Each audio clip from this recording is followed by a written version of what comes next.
नमस्कार, कुरुक्षेत्र भूमि न्यूज में आप सभी का हार्दिक स्वागत है। और आज हमारी टीम आपको लेकर आई है नागपुर नर्सिंग होम में। और आज हमारे साथ खास मुलाकात में है doctor AC Nagpal MS surgery MBBS HC MSI। आइए सर से मुलाकात करके जानकारी लेते हैं। सर ने अपनी शिक्षा के द्वारा कहां पर अपनी बेहतरीन सेवाएं दी, सर का क्या एक्सपीरियंस रहा, सर इतने बड़े हॉस्पिटल को रन कर रहे हैं, इस हॉस्पिटल में किस तरह का इलाज होता है, क्या यहाँ पर फैसिलिटीज अवेलेबल है, और इसके साथ साथ बाय प्रोफेशन सर डॉक्टर हैं, इसके साथ साथ वो किन और अधिक क्षेत्रों में एक्टिव हैं और उम्र के इस पड़ाव में भी आकर सर बहुत ज्यादा महत्वपूर्ण कार्य कर रहे हैं। आइए सर से मुलाकात करके जानकारी लेते हैं इन सभी विषयों पर। सर मैं पकड़ के रखूंगी, आप बताइए। मैडम, मैं डॉक्टर नागपाल, जी इस समय मेरी उम्र 76 ईयर्स।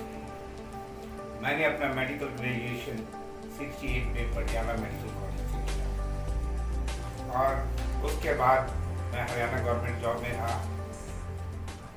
1970 से लेकर 1985 तक।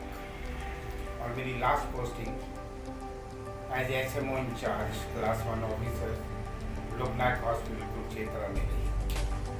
तो आपने वहाँ पर अपनी बहुत अच्छी से बेहतरीन सेवाएं दी होंगी। तो किस तरह की वहाँ पर सेवाएं आप देते थे सर हॉस्पिटल में? जैसे कि आपने बताया कि SMO आपने वहाँ ज्वाइन किया। SMO ज्वाइन किया तो ये 100 बेडेड हॉस्पिटल था जो अभी भी है। इसके अंदर एज ए सर्जन और as a in-charge of the hospital इसमें सारे डिपार्टमेंट थे। सभी के अंदर हालात के मुताबिक अच्छा कार्य किया और फिर अपनी हालात को देखते हुए 1985 में मैंने अपनी नौकरी से अपने आप स्वेच्छा से नौकरी को छोड़ा।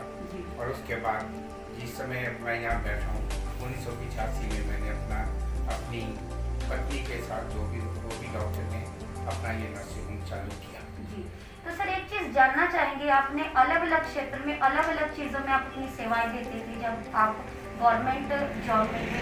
तो सर उस समय में किस तरह की बीमारियां होती थी और किस तरह से उनकी रोकथाम के लिए सरकार द्वारा प्रयत्न किए जाते थे?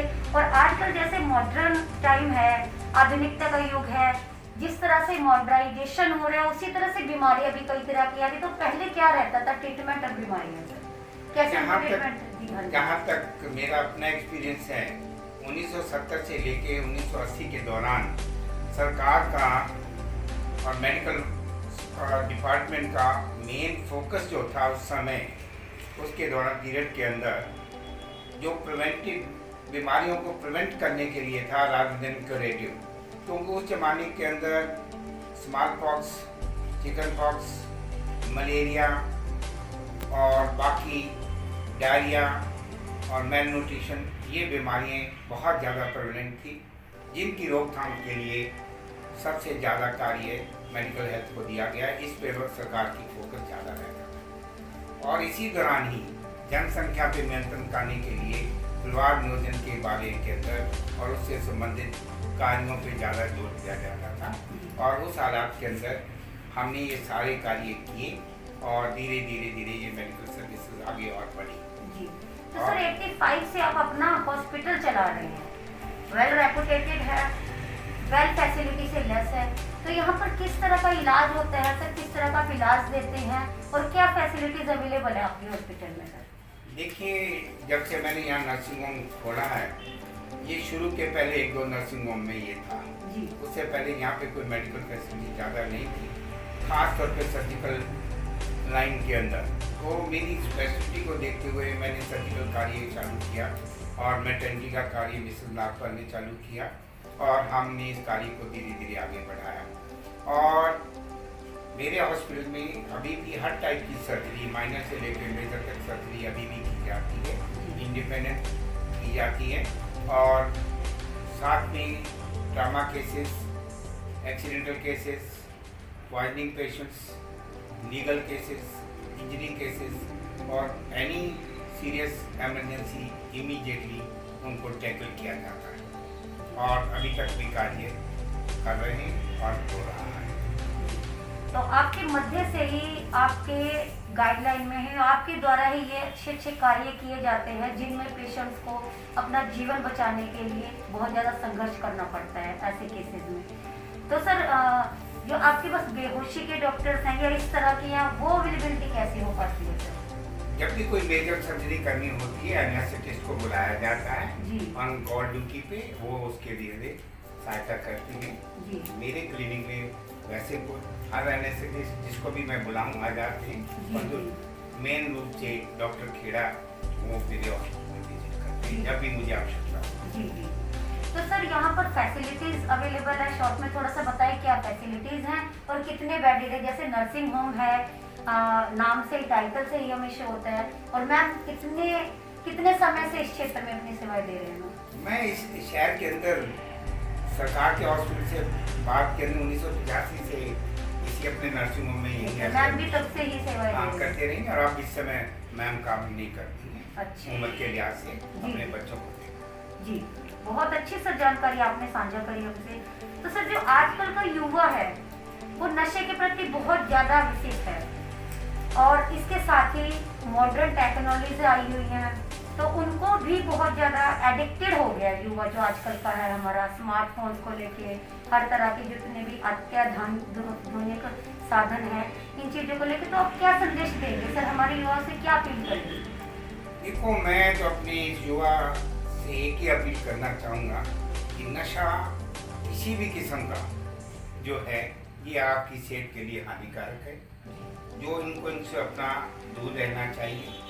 और जो आदमी नशा इंसान की ज़िंदगी को, पैसे को, उसके परिवार को बर्बाद करता है और बच्चे आगे नहीं बढ़ पाते, इसलिए इनको इससे तो बिल्कुल ही दूर रहना चाहिए। और इसके अलावा भी इंसान को इनको कार्य करना चाहिए, जो भी कार्य, कोई कार्य छोटा नहीं होता, हर इंसान को कार्य करना चाहिए, करते नहीं बैठना चाहिए और अपनी एनर्जी को देश हित के लिए लगाना चाहिए, ना कि डिस्ट्रक्टिव एटीट्यूड को लगाना चाहिए। और जहाँ तक खान पान का तल्लक है, युवा बच्चे अच्छा खाना खाएंगे तभी इनका स्वास्थ्य ठीक रहेगा और ये देश के लिए आगे कुछ करेंगे। परंतु देखा ये जा रहा है कि सब बच्चे ये फास्ट फूड की तरफ जा रहे हैं, इनको घर का खाना अच्छा नहीं लगता।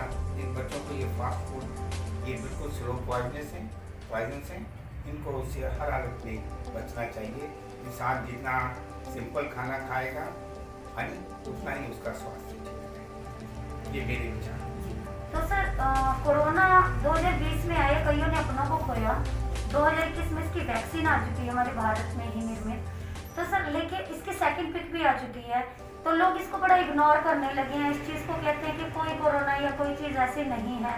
तो आप चैनल के माध्यम से लोगों को क्या मैसेज देना चाहेंगे बाय प्रोफेशन ऑफ डॉक्टर, तो अपने व्यूज कैसे शेयर करना चाहेंगे? देखो, जहाँ तक कोरोना का तल्लक है, मैं इतना ही कहना चाहूँगा समाज के लोगों को कि कोरोना अभी समाज से जाने वाला नहीं है। ये रहेगा, कुछ और साल रहेगा। इसके अंदर मौजूदा हालात में वैक्सीन ही एक सही उपचार है। वैक्सीन लगने का मतलब ये नहीं कि आपको कोरोना नहीं हो सकता, परंतु ये है कि होगा तो आपको बहुत माइनर डिग्री का होगा, जिससे कि आपको अपनी जान का कोई खतरा नहीं।